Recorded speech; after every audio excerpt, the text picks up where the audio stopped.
የሰላም እናት መልእክት በሚል ከደቡብ ኦሞ ዞን የካራ ማህበረሰብ ተወካይ ወደ መድረኩ እንዲቀርቡ እጠይቃለሁ። እንግዲህ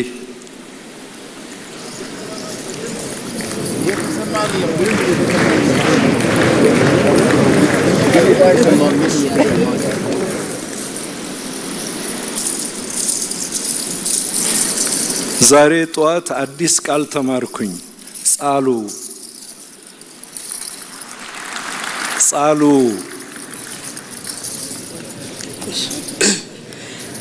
እንኳን ደህና መጣችሁ። የመጣሁት ከደቡብ ኦሞ ዞን ከሐመር ወረዳ ከካራ ብሔረሰብ ስሜ ሙዶ አኮ ይባላል። ከመጣሁበት አካባቢ አንድ ግጥም ለእናንተ ይዛችሁ መጥቻለሁ።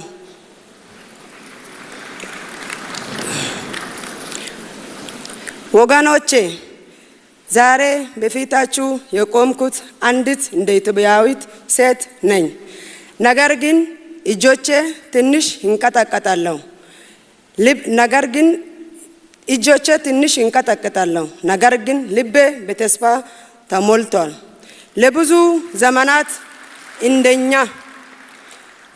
ዘመናት እንደኛ ያሉ ሴቶች ታሪክን ከሩቅ ቆመን እንመለከት ነበር።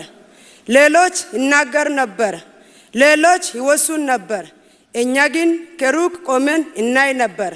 ወንድማሞቻችንን እንቀብር ነበር፣ እንባችንን እናብስ ነበር።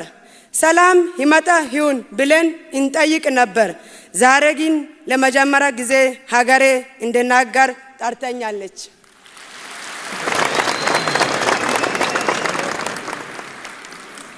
ይህ የኔ ብቻ ድምጽ አይደለም። ይህ ከሩቅ ያሉት ሴቶችና እናቶች ድምጽ ነው። ማን ያልሰማችሁ እናቶች፣ ማን ያልጠየቃችሁ፣ ነገር ግን ከብዙ በፊት ያሉት ኢትዮጵያ የወደዱ የሰዎች ድምጽ ነው። ዛሬ ኢትዮጵያ እያዳመጠች ነው። ባለመነጋገራችን ብዙ አጥተናል። ያተረፈኑ ነገር እንባ፣ መቀበር ተጨምሮ ጥላቻ፣ ሐዘን፣ በቀል ነው። እሳት ቤት ብትገነባ ኖሮ ኢትዮጵያ ከዘመናት በፊት በተገነባች ነበር።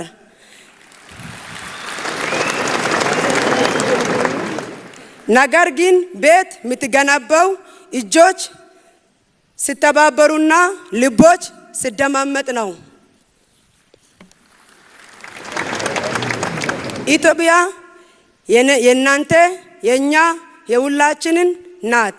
ስለዚህ ወገኖቼ ይዛችሁ የመጣችሁን ቁጣ ቋጠሮ ይዛችሁ አትመለሱ።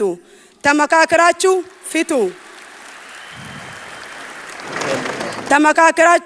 ፊቱ።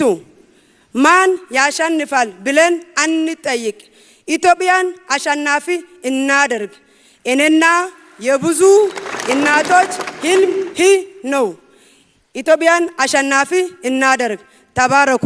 ስላዳመጣችሁን ከልብ አመሰግናችኋለሁ።